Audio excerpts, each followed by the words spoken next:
Welcome back to DIVEBOMB IndyCar Podcast. We have a very special guest on this week. It's the driver of the number 66 Meyer Shank Racing Honda, Marcus Armstrong. Marcus, welcome to the show. What have you been up to since we've concluded at Arlington?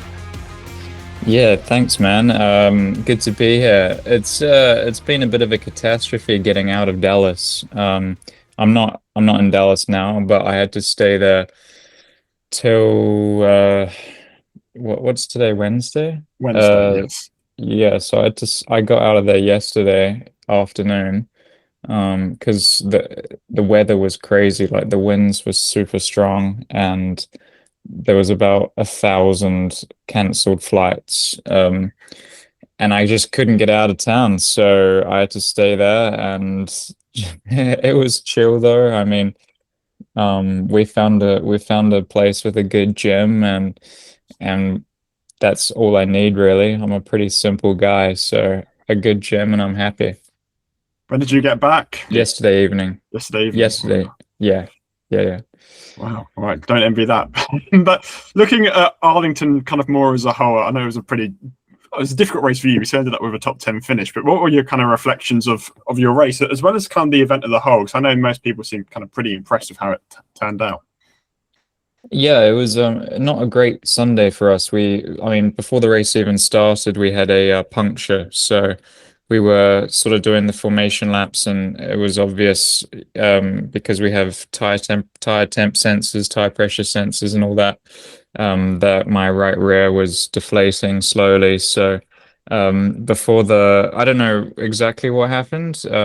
We are investigating as well as we can, but it seemed that when we were rolling in IndyCar, you have to have your race tires on from your box and roll the car to the grid.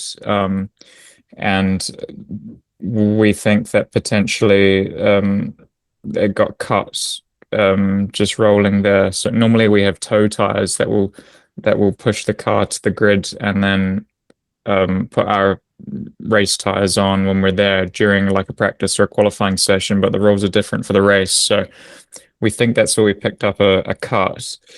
And yeah, I mean, like, that set us back. If there was a caution on lap 2, we would have been mint. That would have put us on like the prime strategy, but there was no yellow, and it was just, yeah, basically like being set back to last, and then we had to drive our way back through the field. So, which we did, and we had a strong car and we were fast. We managed to get back to P10. So, I mean, we made the best of it, but it's one of those things, isn't it, where shouldn't have happened, shouldn't have had a puncture, and it would have been a very different race had we not had that puncture. But credit to the crew, we brought some points home, so that's the main thing. And I mean, it's been a busy couple of weeks, clearly 3 weeks on the trot, just working away. So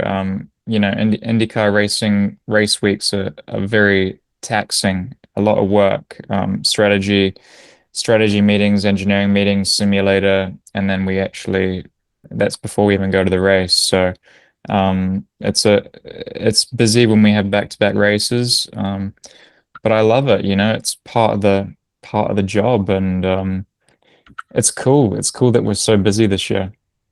What did you make of like the whole Arlington event and the track? And I mean, was it good to see such kind of wholesale positivity from everyone? Yeah, it was bumpy, super bumpy. I mean, I was surprised how bumpy it was. Like on that installation lap on Friday, I thought that we'd like miscalculated the ride heights or something, and it felt like the bottom of the car was below the surface of the track. Like, that's how bumpy it was. But the track layout itself was cool, like all the Mickey Mouse stuff and the tricky braking areas. Like, I really enjoy that side of it.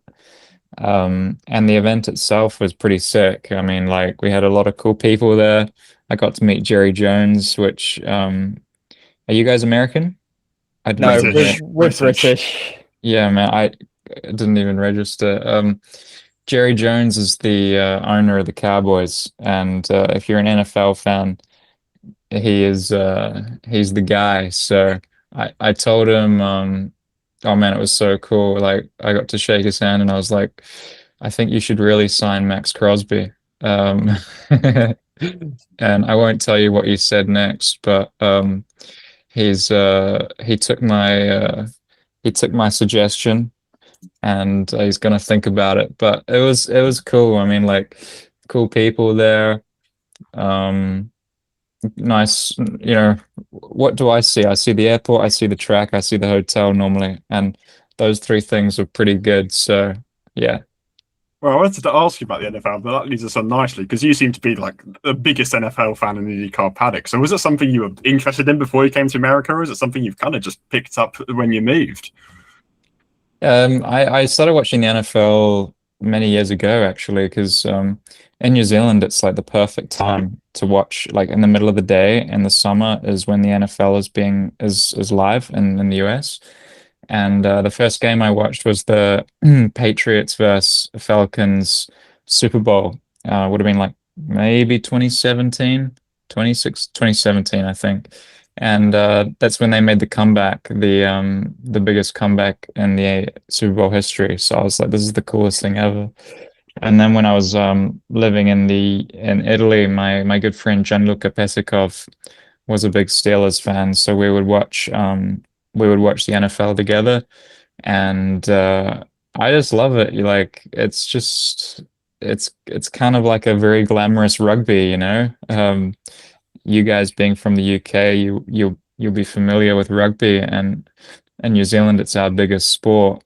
But there's just something quite enticing about the glamour behind the NFL, and also the way it's marketed is remarkable. Like they do such a great job over here. I mean, I've just been at the gym for a couple of hours. I just listened to 3 hours of Pat McAfee, which is like it's entertainment more than anything.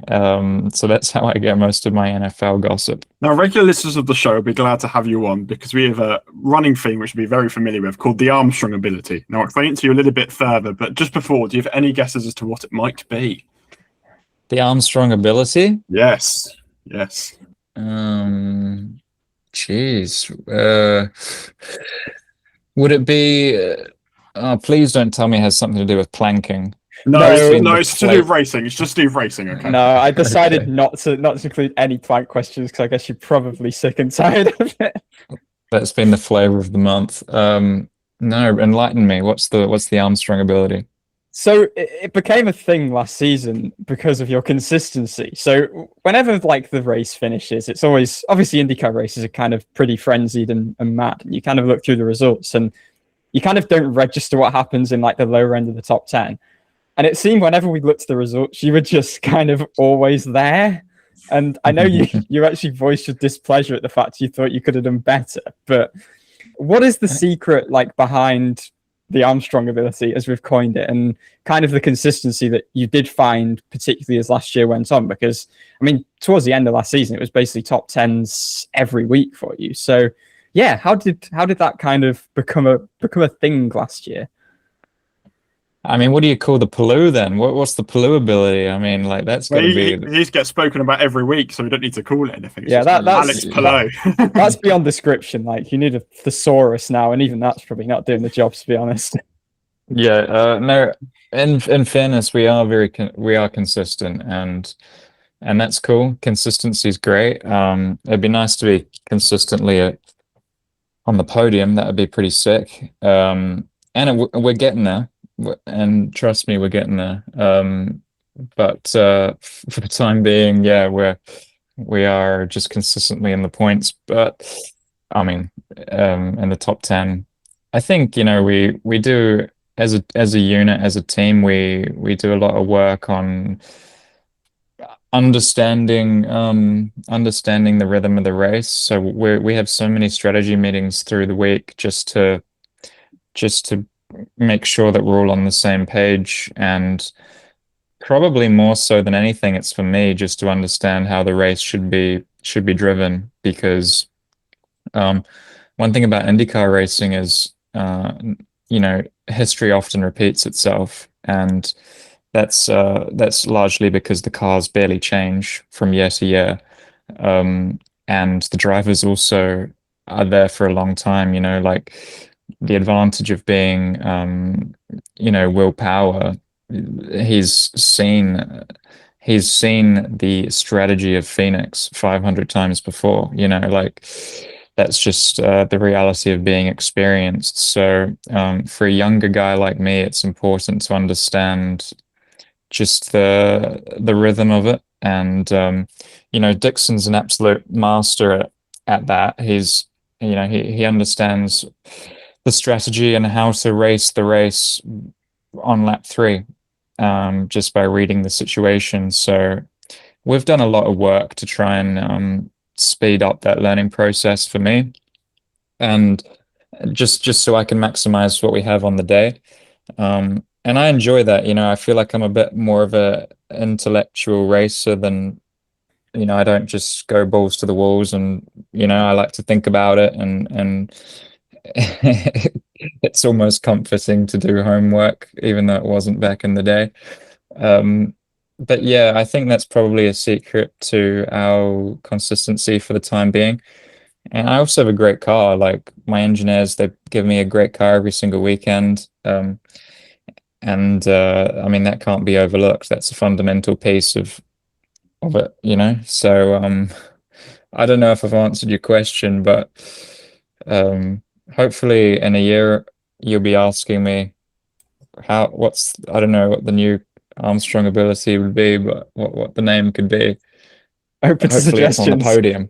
Yeah. When you win a race, you have to do it in your post-race interview, so you can use it from that, please. I was going to kind of ask about that, kind of the way you approach races, because we often see, you see Rasmussen, obviously, and they're the drivers that catch the eye when you have drivers that are that aggressive and you get kind of the fireworks. But is it like, where did this approach kind of come from, where you are more kind of intellectual and you prefer, like, is it that you would prefer a race where it's kind of, there's a lot of thinking required, it's very strategic? Like, just talk a bit through like where that came from. Well, the Rasmussen approach works as well. Like I was sitting next to him at the autograph session the other day, giving him his praises, because he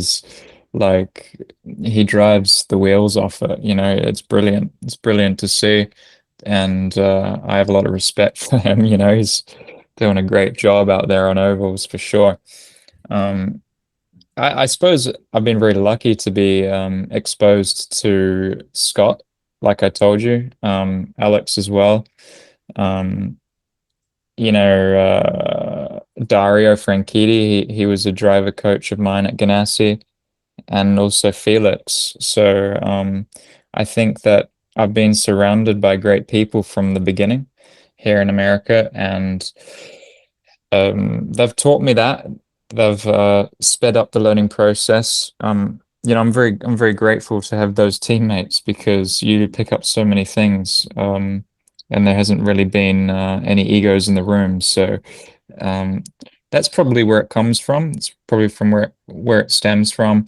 Dario, I'm still very close with. He's a great source of information, because he's seen it all before 50 times over. And Helio as well. Helio Castroneves is a team owner of obviously my team, Meyer Shank Racing, and he offers some insight when it's needed too. So there's no shortage of information coming my way, I don't think.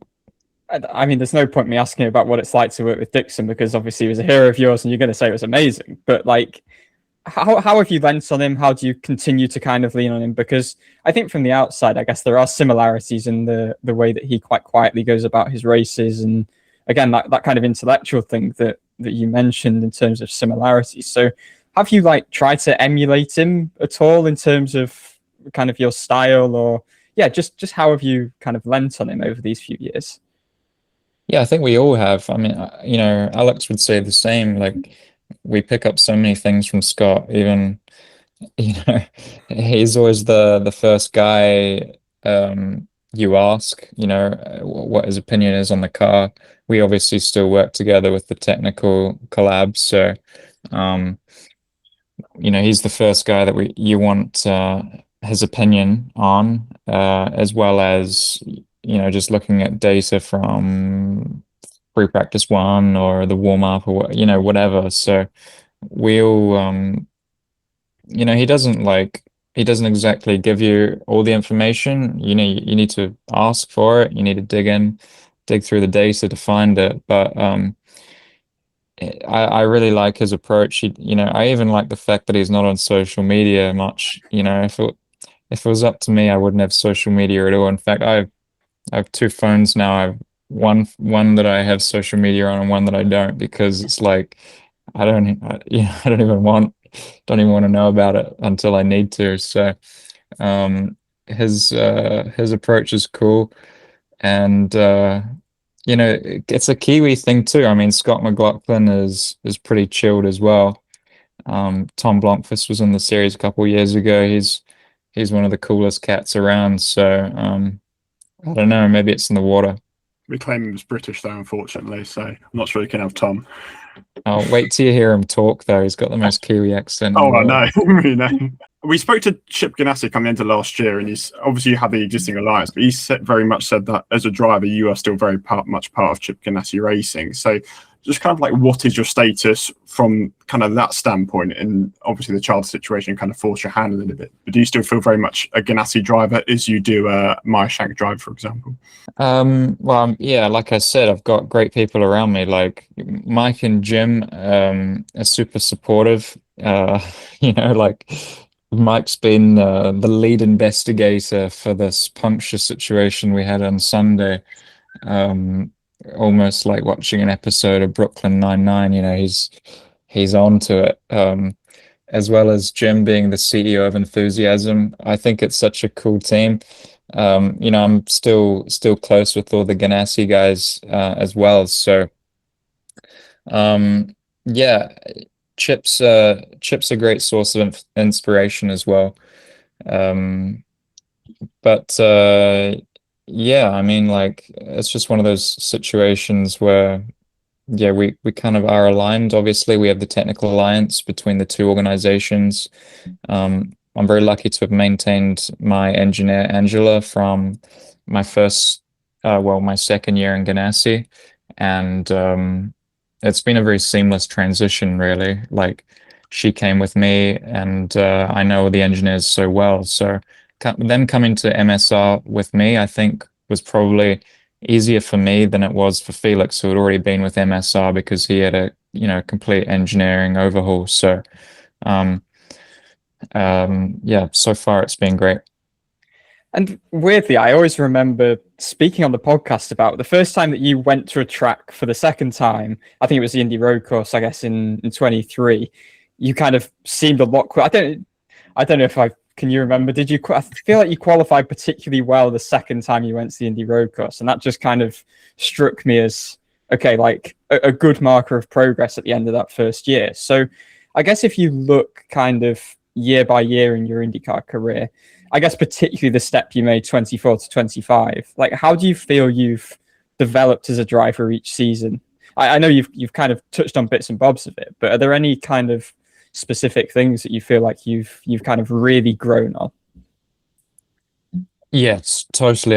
That's hopefully one of my strengths. I mean, that I learn from every mistake that I make. 2023 was a bit of a whoa, okay, like it's a culture shock from Europe. There's a lot of differences with the car and strategy and a lot to think about. And I learned a lot that year. I think I learned more in 2023 than any other year in and out of the car. Like, it was just one of those things where I understood that to be a professional in IndyCar racing, there needs to be a totally different approach. And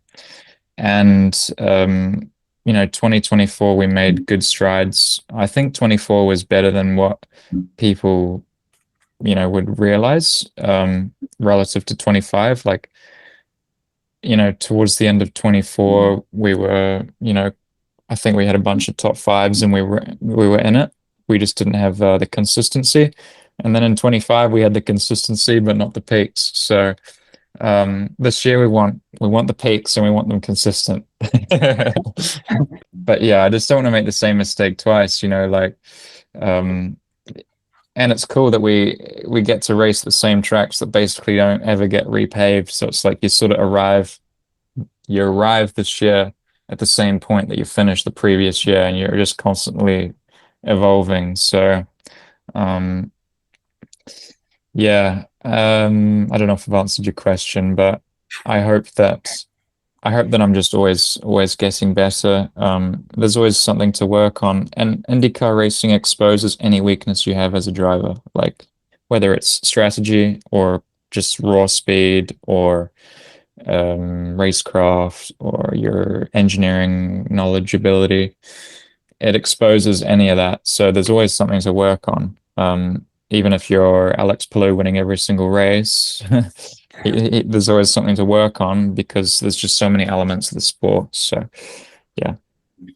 And I'm interested in the kind of psyche of you being disappointed with last year, because on the face of things, it's kind of like, you've had your best year, the team have had their best year, and that's still, I know Felix obviously finished a couple of places higher, but yeah, I'm just intrigued, like, why was it that you actually came away from that? Because I remember going to content day and was kind of a bit taken aback by the fact you were actually almost disappointed with it. So why was that? What was the psyche behind that?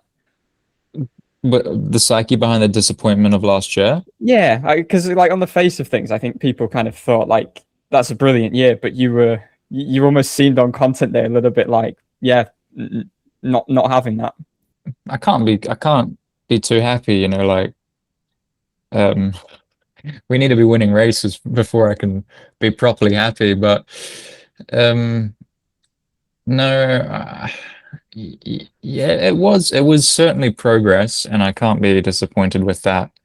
But I did make a lot of mistakes last year. Like in Nashville, for example, we ended the season and I was in a podium place for most of the afternoon, and I made a mistake and I ended up losing a potential win and podium and 2 places in the championship all in one.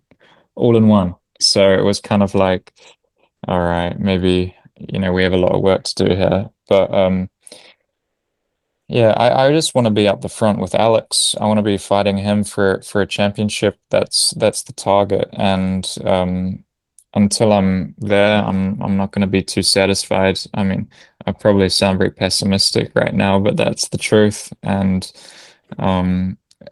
it's just how it is. I'm in a great situation where I have a great team around me. So it's like, let's crack on. I'm not 18 anymore. I'm 25 now. So trophies, let's get it. No BS. I like it. Yeah. And I guess kind of going on from that, you've mentioned your ability to finish in the top 10 so regularly, whatever the circumstances. Arlington is a great win. Have a puncture on that, finish outside the top 10 and still get a top 10 result. Peak Armstrong ability right there.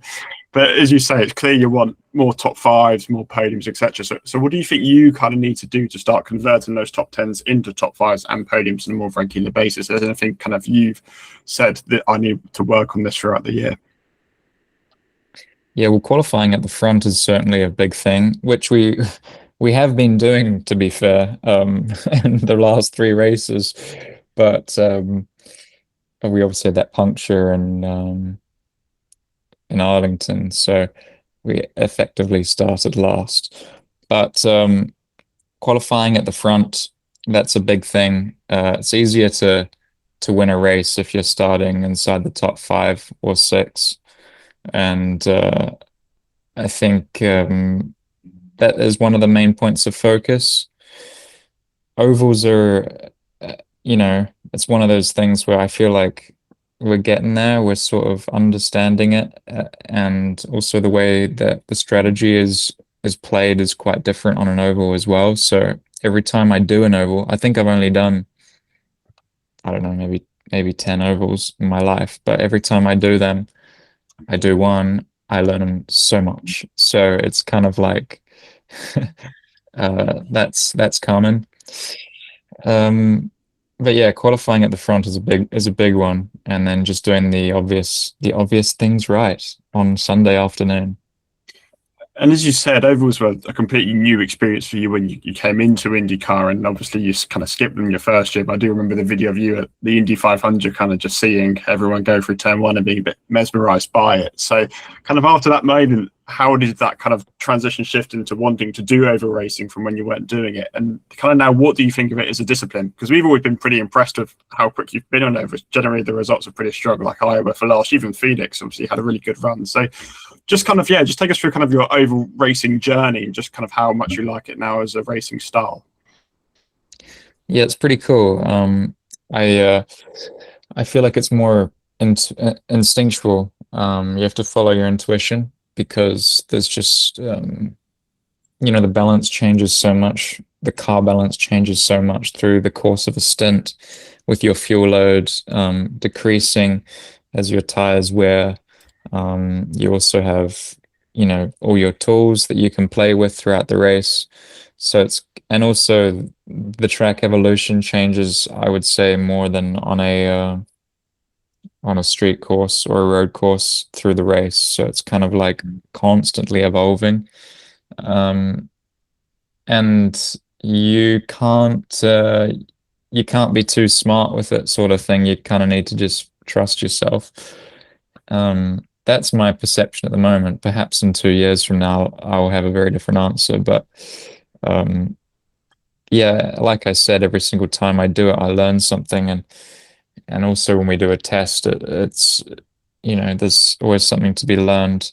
The way that the cars are set up is so different on an oval. So also learning what I like and then trying to lead the team as well as I can. That's also a work in progress. So it is it's almost a different sport, really, like the ovals. Once you go from St. Pete to, or for example, we went from Sebring test to Phoenix test, and it's like, it feels like a very different discipline. Not only from a driving point of view, but just everything that goes with it. So there's progress to be made, but we're getting there. And this is the final proper question, then a few fun ones, and then we'll cut you loose. But the IndyCar world and IndyCar racing is obviously pretty different to what you had when you were over in Europe on the F1 ladder. But I guess just over these few years, how much have you enjoyed life in the IndyCar world and kind of a completely different racing culture in many ways? Yeah, it's totally different over here. My first race I ever saw was Nashville 2021, the first year of Nashville street race. And my first impression was like, oh, it's crazy that people say hello in the elevator here. Like, in London, if I did that, they'd think I'm about to stab them or something. But here it's like, it's just common courtesy to well, you say. see, that's interesting because, like, I feel like down south in England, it's very much a no. Whereas, because like Dan's down south, I'm up north, and it's very much more of a thing that we will say hello to people. So that's interesting. That's something. Yeah. Sorry. Continue. Yeah. Anyway, where I lived in South Kensington, if you said hello in the elevator, it was a big no-no. And then I was in Nashville at the hotel, and everyone's like asking where I'm from with the accent and all that. It's like, okay, people were very, very nice here, very polite, and it's a very different culture. And then the racing itself is, I feel like the driver here is very much the quarterback of the team. I've said it many times before, but I feel like in Europe the technical director of the team is the boss, whereas over here I feel like the driver will make the final call on whether they want something on the car or not. And I think that's really cool because as a driver, there's more responsibility to being put on you to understand every single dynamic. You can't just wing it. And but as well, the team trusts you to make the right call. So, you can put your ego aside and try and make the best call for the team. So I really like that over here. And then, the racing is just sick. Like, there's just, I mean, you just have to watch a race just to understand what I'm saying, but it's just so raw, so real. Especially with F1 nowadays, like, man, it's not even fun to watch, whereas an IndyCar race is like edge of your seat sort of stuff. So, and that's my opinion, obviously, but um, yeah, I enjoy the racing over here. I think Mick would probably say the same. I haven't actually spoken to him about it, but it would be a good question to ask him. We'll note that for next time we have a media availability with him. I've coined the new F1 cars the super clippers. Just I feel like that's because all anyone's talking about is clipping and batteries. So yeah, none of that here. No, we don't have. There's no artificial overtaking here. Marcus, obviously mentioned your fandom of NFL. Do you actually have a team you support, or do you kind of just roam over all of them? I'm a big Aaron Rodgers guy. I support Aaron. We actually did a reel once upon a time, like an Instagram reel. And I said something like, "Oh yeah, Aaron is my favorite player. I will support him wherever he goes." And then he responded to my reel. He like DM me. He's like, "Oh, if you want tickets, just hit me up." Like, I forget what he said, but he was like super cool about it, and so that makes me only love him more, you see. So at the moment, I'm a Steelers fan. If he goes, he might go to Minnesota, or probably not, because Kyler Murray has just gone there. But I imagine he'll stay with the Steelers for this season. So I'm a Steelers guy. Do you have any allegiance to the Colts, or is that sticking point in the paddock? Oh no, I support the Colts as well. Okay, cool. I train with DeForest Buckner in Carmel, Indiana, and he's a big dude. So and he's the nicest guy in the world. Like, so I support them. Daniel Jones is back, which is cool. Best name ever, may I add. Yeah, I mean, who else do I support? I also support the 49ers because I like Brock Purdy, like I also like Christian McCaffrey. He's a bit of a powerhouse, but Brock Purdy was like, they coined him Mr. Irrelevant because he was the last pick in the draft. And then he obviously went on to lead the team to a Super Bowl, maybe even two. I think just one actually. And I was there for that Super Bowl, so that was cool.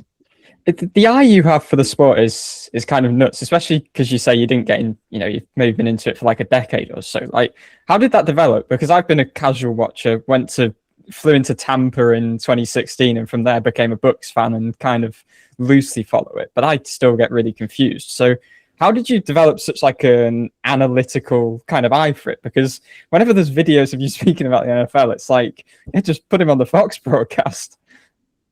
Well, yeah, I want to be, like, put me on. No, I even got to meet John Gruden the other day, who was the head coach of the Bucks for many years, as well as the Raiders, and I was talking ball with him for a bit, which was cool. I suppose I've just listened to so many podcasts. I'm a big podcast guy. Like, these headphones, they get a hammering because I'm always listening to a podcast. Usually Pat McAfee, but I've also listened to a lot of Colin Cowherd as well. And I just enjoy it. Like, perhaps it's a break from the motorsport analysis because I put a lot of analysis into my own sport, clearly, and it's nice to analyze a sport that I really shouldn't know anything about. But it's fun. It's really fun to watch with like my family because they don't know anything about it, and I can already tell by like the way that the O-line is formed what the play is going to be, and I can basically like tell them what the play is going to be 5 seconds before it happens. That's how much I love the sport. I followed it that much. And I don't know, perhaps NFL punditry is in my future. I don't have enough energy for that. Like the NFL pundits like Jameis Winston, like I also met him at St. Pete.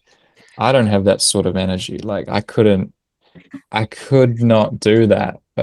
So perhaps unless the NFL gravitates to more dry, sarcastic humor, I don't have a chance.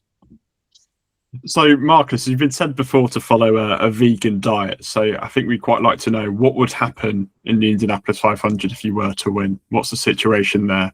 I'm contractually obliged to say that I will drink the milk, the actual milk, which I will. Don't do Emerson Fittipaldi and drink the orange juice and let everybody hate you. No, I'm definitely not going to do that. I'm pescatarian, so I do eat meat. I do eat fish, I suppose. Absolutely, I would. Good. I totally would. That would be. I'd happily go against my non-dairy morals for that one. Good answer. But Phoenix, a couple of weeks ago, they were handing out some good ranchers on the podium. So let's say you got onto the podium. What's the situation there? Do you just have to politely decline their offering? No, of course I would take it with two hands. I have a team full of meat eaters, so it wouldn't go to waste at all. Brilliant.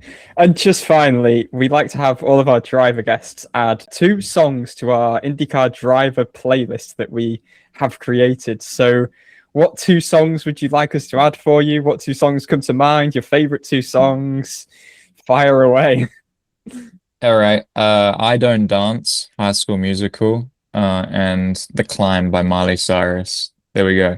Nice. Quick answer. Might be the quickest answer we've ever had. Yeah, I've always got that on the very front of my mind, you see. Nice. Marcus, that's all we've got for you. We obviously really appreciate your time. Wish you the best of luck towards the end of the season. Let's hope the top 10s become top 5s and the victory, Armstrong Ability, can be no more and you can rename it to whatever you'd like. Thanks, man. I appreciate it. Next time I see you, we'll have to make up a new name for the podium, Armstrong.